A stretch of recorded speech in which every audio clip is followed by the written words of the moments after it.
Numidangi ahing nungyaini yuhenba masadu lok laihau tawbana hidak guli fazana pijaduna namduna pothanaba honari emungi mikudingmak thenglabanina masa masagi kada pothaba changnakri mochadi yuhenbagi phamung mapanda phamduna mayambabu changli pung animuk haujinkri yuhenba mikap thoklakla male mamitu oiro tapna pangthurei mocha leiramba ubada yuhenba ingangakna mochada sat onsinduna mocha nang tumdriba asuk thenglasifa mochana tamocho khara faraba yuhenbana kashiyam nabasu natte nang tumro yadra mocha momon noklaga adudi kai chaningi tamocho yuhenbana ising kita thakke mocha mayambana ising thakningi hairakpaduda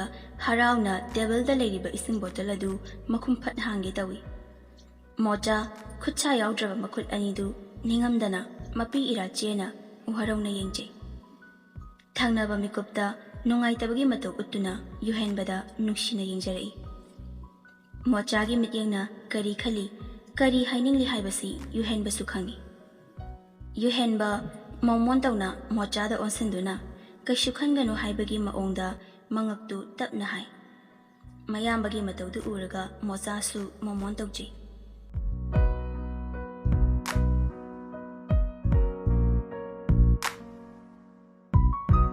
somdana tharo sauna nate isega itaigana khalisibu karino mama mapanina menman tadaba soinaiba angangsibu yumsida thamjili pharasu phatrasu isi hoigi imungse leikai miyamsina izat sanman tawnaribani aigi wadine ngalinga sida chathangera tangthokigera ama tawko tungdane wahayam kainarakani angangsi sunupani piklingai difai hayang chawrakladi magi sulan thum saruk talakani matamduda ichi hoibu pidaba ngamgadro kanade iche aila ingasidane chathankhinaba taw yuhenba sauna prapap thuna changlakduna table da kheliba kamla chafu adu shafu kanna laimaida satlang thai machagi matawda kituki ipa pakhatna ibunga kidawre yuhenba mamit anidu mapi ira chena mochabu kawi mocha su tarduna mayambagi manakta tapna changlei yuhenba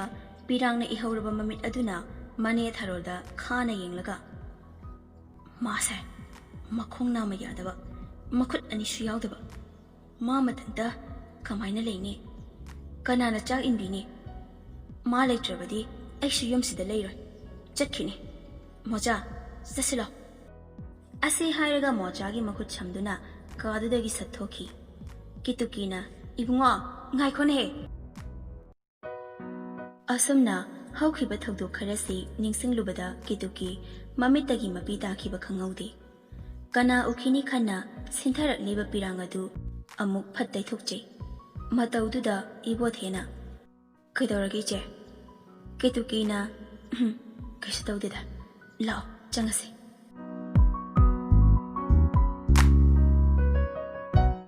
somdana yuhenba phiron hongtoklaga kisalomda amuk changlei abe mana sasala auta mochau chaba hawrase yuhenba tapna hoi asi hairaga famthai abe mana taibothe nangdi challenge yawningdra ibothena aisu yaudiniko abe mana la odudi hawrase asi hainaraga ahumdu hairap yengnaramaga magi thokpa sasinei mikup khara mocha yauri haibasi kaurure thangnaba mikupta ahumdu chapmanaba mityengda mocha da phat onsilai mocha su momon noklaga yengduna leirami asumna sa ising tokladuna matam kuina chathokludravagi tungda maridu koiba chatlusi haina senung khun lomda haithari abe mana taibothe sibu kai khunnu ibothena senung khun takraba abe mana takhigumdi tawre amutadi chatri khunse yam phajai ibothena noida mochaudi mamangda su chatkhrabanida abe mana manabu chale haijabai wani kemta khangamo Yuhenba mayamna ngangnaribadu tade koina urudraba maromdamgi ningthijababu mitfam hongdana thawai tana mamonokna yingjari. Mochana kayam watliga yaudoba. Ipothena yaubabudi yaurabanida. Khulak jangsilagana hena fazabane. Khara thaujinkige. Asi hairaga lambi khara jangsilai abemana daibothe yare swaidang hek lekise. Ibothe mafam chaba yengduna gari khami. Abema gari degi takna kumthaduna. As sidiyam fazaye. Daibothe photocopy yo. Ibothe na hoi hoi mocha nangsula odana. Asi hainaraga ahumdu lapuk mayaida kumthanakre. Yuhenba mafamdugi fazaba kayambu koyang yengduna lambi machinduda adum leplaga lehauri. Tung hana yenglakpada nupi ani amasu mahaki manak nakna tapna thangba khongthangga loinana mong hazadana ingna chikna nupi amagi gunda chattuna lerami. Yuhenba ani duda mikuk khara mikyeng thammi. Khanghaude bike thawbana ha khara laktuna ani duda lakna boy kai boy thawriba gari aduna haifet thengjinge dawi. Nupi ani du pakhat boy thakat boy makhutta pairiba posingdu laimaida phat thadai. Mataududa naubina sauna. Oi, mi usitira. Nupa amana nokem khagem naraga. Fazavi, chale hai. Sauyade. Asi hairam laga bike thawba mayamdu amuk chatkre. Naubina. Siru he noida. Waraktab singsidi. Naubi macheda mu onsinduna tapna. Soporche. Nungsina. Sopie. Asi hairaga amu jairiba posai singdu khomjinaba hotnai. Yuhenbasu manak nakna leplurabanina nungairaroi khanna anidugi manakta changsinduna laimaida tariba posting adubu khunba yausili. Yuhenbagi mataududa ikkaiba phauna naubina yaranida mangjarasano. Asi hairaga naubi mache nungsibu chingkhatuna tung hana yenglamdana prapap thuna chakhi. Yuhenbasu anidugi mataudu ingangakna yenghauri. Mathanta amuk khanjai. Mata amanine. Abema hoisu loiraduna sorokta amuka khalai. Mochana. Tamocho kaidawrino duda. Yuhenbana kashitaw duda. Noi loirabo. Mochana. Loiris alasay. Abemna. Daibothe. Ekhoy mana kamla khara yenga ona haibado. Ibothe na. Hoinhe. Aidi ikaw kawre. Asida khara chalaga adum leire. Khongna changase haibro. Yuhenbana as nungairoida. Garida adum changase. Ibothe na. Hoi hoi. Lao adudi chalase. Asumna gamla yonfam yum yorakle. Mochaga abemgadi gari manungda adum lehaure. Ibothe ga Yuhenbaga tapna changlei. Sumang maton yorakle angang nupi macha khara jagoi saduna lerami. Asum changsilakpada ure mako ithang thangna jagoi khuthek tamlibi mikup kharagi mamangda thengna kibi mahak adu. Yuhenba piklingaidagi hauna natki oiba jagoibu thawai yaujarakpa pamjaba oibana megi mayumni haibasi kawba makhai yengkhiba amadagi hendaba makhai mikyeng thamduna jagoiduda onsinkre. Anidu changlakpa ubada naubina kana oirabano. Ibothena ibema yumsibu ta surjit hoigi oirabra. Naubina mane. Ibothena masabu laikibro amta unajage. Naubina hoyane kakthokjarake. Asi haraga naubi mangonda kakhatuna surjit bukawi. Kaka mila amta tholo. Surjit sutara duna imungdagi kumlai. Oh tare tholo age. Surjit working stick tuma pairaga tapna imungdagi tholai. Naubina kaka moisine ibungo hoy karitana seba. Ibothena tada aikhoi gamla khara yengjegena lakjabane. Surjitna o lao somda jase. Ibothe tung hana yengduna surjit ki matung ine. Yuhenbadi jagoi yengduna adum lehauri. Naubina chair ama satpirai Yuhenba hoi mai karimata haidana bab amada adum famthai. Yengli momo nokna mamangmaktuda sariba jagoi. Nungsisu hairap momonokna nungsiba mityengda satyeng Yuhenba ikaina maru lukthei. Ngahak lairaba tungda ibothe Yuhenbagi manakta amuk jangsilai. Yuhenba bu yenglaga. Yuhen, kamai tausiba, kayang pukhise habano. Yuhenba na, ta ibothe na fagadabdo, adum tauro. Ibothe na, ho pare, ado hogolo, amukta yenglusi. Yuhenba phuk hogotuna ibothe gi matung ine. Ibothe na, lao, nangisu apamba khara khalula. Yuhenba Leebiribi sing adubu thawai tani yengli. Asum yenglakpada surjit ki phibam adusu tan chanana amu urure. Yuhenba maithong maksinna. Kakagi khongsibu kamaina. Surjit momon noklaga. Masene miyoibagi laiba. Accident amada khongsisu adum loksin bikre.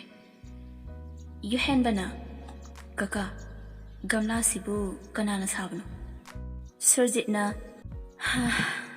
marakta kakana sabasu adum yawi. Adubu masina tungkoi bayabadi natido.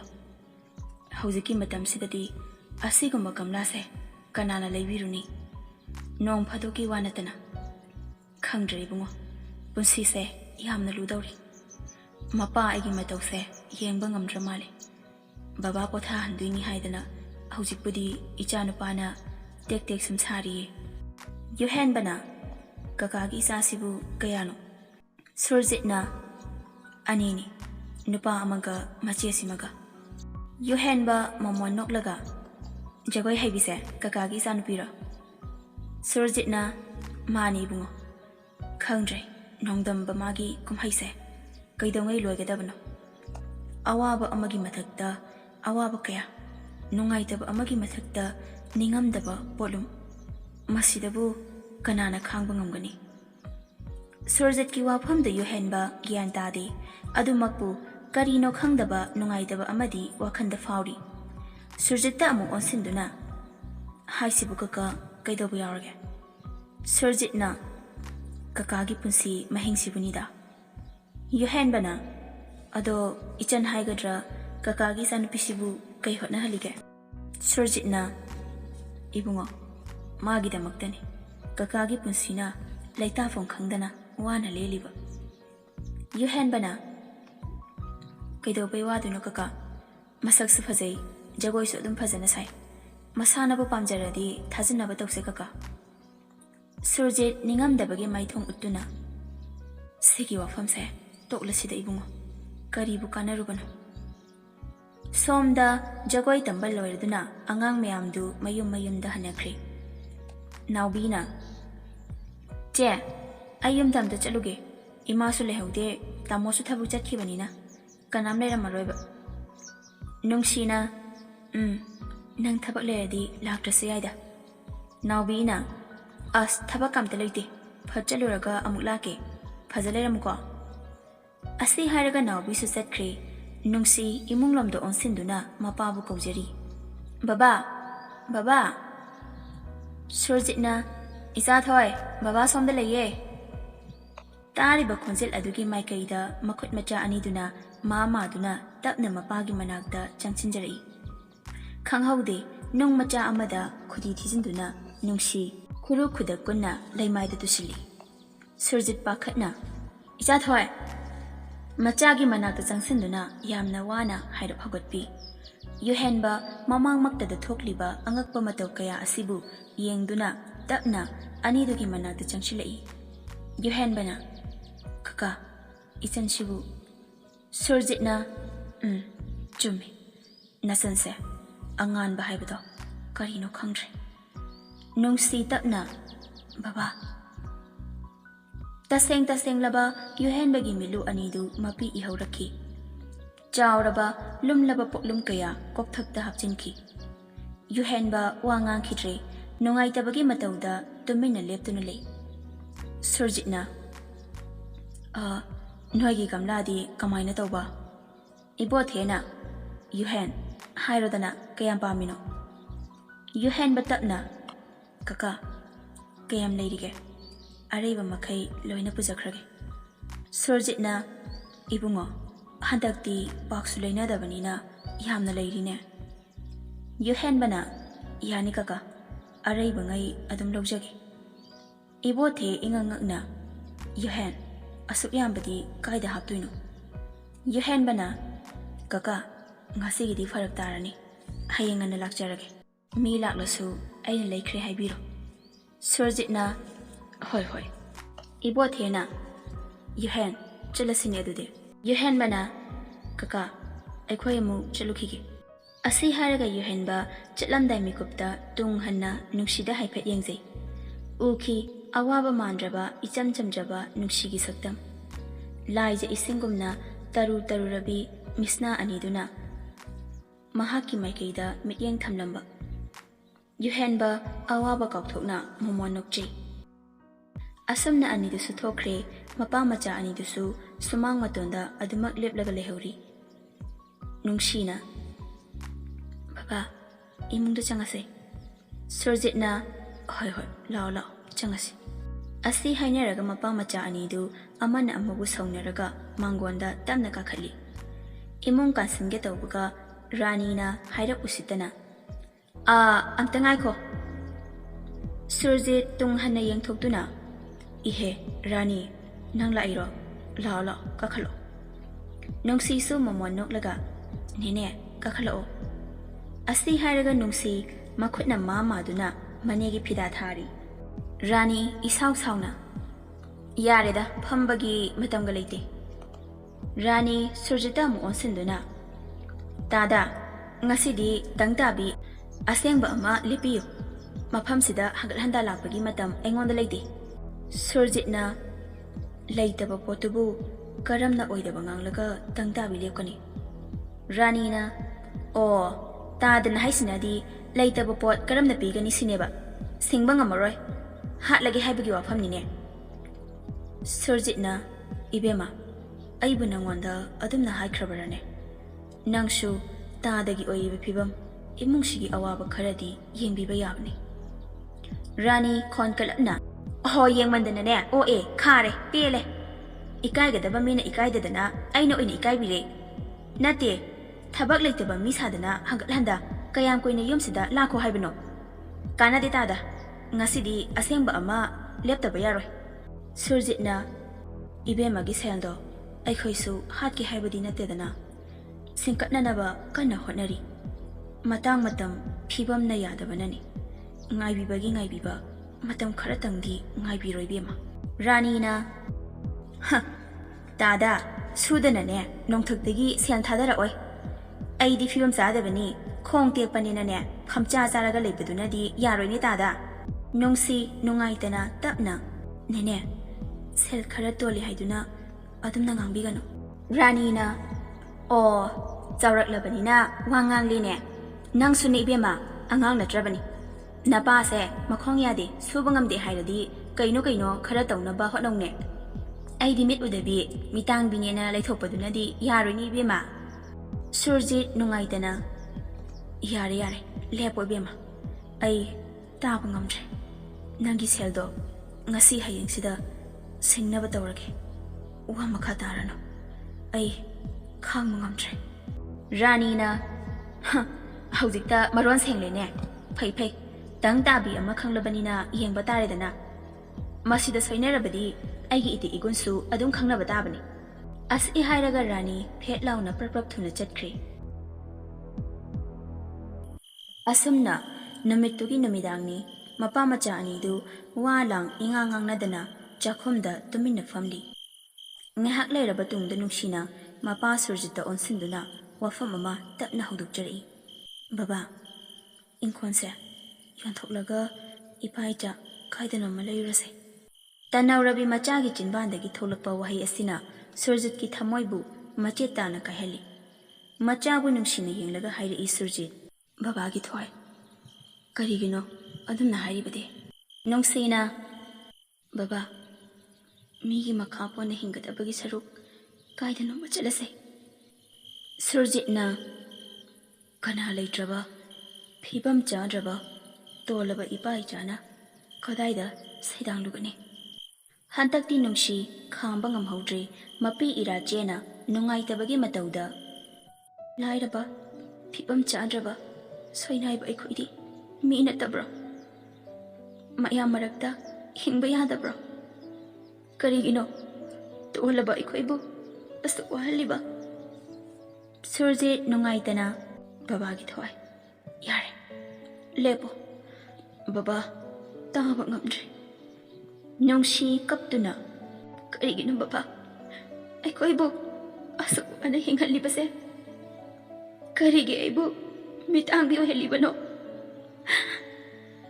macha ama oiraga mapagi mating pangusu ngamdaba aibu henglubagi kari kanarige surjesu kaptuna babagi thoi yare baba taba ngamdre baba bu wahalanu kaidoge Nungsina baba ayam ware kaidano bachakhrase surjitna isa thoi aikhoina asumna tawrabadi pikliba nanause karamna leitana leigani nang nanawgidamak khandrabo nanawbu nungsidrabo kaplamba nungsi manaw palakpada chapleptuna mapanda amuk hairap makhut macha aniduna pirangna chotlaba mamaidu sasat amuk tethoktuna baba thoiba larik pahau ibane langa kumse asi hairaga nungsi wa ngangdana tumina leikri upai letraba mityengda surjisu machabu yengjari thangnaba mikupta nawbisu machebu kauduna chakhumda janglakli anidugi mataudu ubada kaino chakamta thongdraba surjit nawbi nungdangsida kari leirage nawbi momanoklaga kaka aikhoi mana nga leire ena thongba aduda thoibagi saruk thilakpani surjitna o noidi charabo nawbi na chadri kaka ado thengbudi thengi kaka hoidi charabo surjit tapna chadrida nawbi na aidi thengbasida charabo khaluri chenungse kai mathin thongage ase hairaga nawbi japho uyan thambam manakta sangsinduna uyandu tapna hangi nawbi na haima hinjang thongjibo japho do amuk phaklaga yengi kaino asuk thengasi phawba chak thongjibo